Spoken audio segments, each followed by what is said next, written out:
Hi, this is Bridget with Life on Spectrum, and we're finishing up our IEP episodes with the Section 8.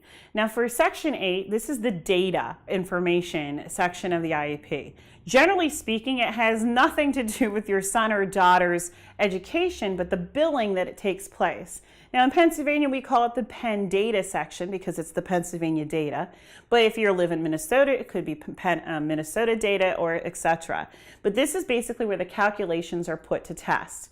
Now, what I want to first explain is in the previous episode, I explained to you what itinerant, supplemental, and full-time are. Now, if your son or daughter is itinerant, that means that they are included in regular education classes 80% or higher, or 80% of the time or more within the general education. If they're supplemental, it's between 41 and 79%. And if they are full-time, then it would be at least 40% or lower. Now, what is important about that is how do they get these percentages? Well, it can get confusing. And this is where sometimes people do make mistakes on the IEP because it is kind of frustrating and let's just say troubling sometimes to do the math. The first thing you need to be aware of is how long your son or daughter is in the school building. Now, that does not include that if they get there at 7:20, it's the start of the school day, which might be 7:40. So you don't include that first 20 minutes, even though they might be receiving services. That's what I'm saying. It's difficult and kind of crazy in how they create these things. So if they're in the building or in the educational system for 6.2 hours a day, then they would actually add up all the minutes and subtract it from that and find out the percentage. Now, what's confusing, like I said, is if you have speech for 30 minutes a week, that would actually be 6 minutes per day. Now, I understand that they don't see them every day, but because it's a service, you have to divide it out amongst the days. So that's where some of the calculations can be confusing for parents. So just think of it that way.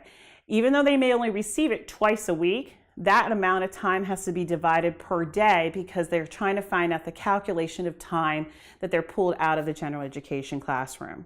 So hopefully that helps. So let's say the student is in school for 7.2 hours a day and they're in special education or they're in services for for 1 hour. So that would be, they would be in school for in general education for 6.2 hours. You would divide it by 7.2, and that would roughly be 86%-ish, I think. And that's how you calculate it out. So just keep that in mind when you're talking about Penn data. The reason this is important is because they do bill the state for special education funding, but also sometimes your medical assistants can be billed also.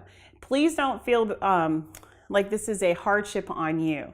The school does take on your students' disability and all the different therapies that they need, and this is just one way that they show the state that they do need help in supporting your son or daughter. So if you have any other questions, make sure you read your procedural safeguards. Usually it's broken down for parents, and remember that is required by law at every IEP meeting. If you have any other questions, make sure you ask your case manager, or you could even bring an advocate. But that's it with me, Bridget, with Life on Spectrum. Thanks for watching that episode, and make sure you come back and join us again for upcoming videos. They'll be uploaded almost on a daily basis. Also, if you really enjoyed us, like us below, or even leave a comment for us to respond back to. And if for all of you that are really involved in the Life on Spectrum, make sure you subscribe to our YouTube channel. We appreciate you. We hope that this is worthwhile for you, and we'll see you next time on Life on Spectrum.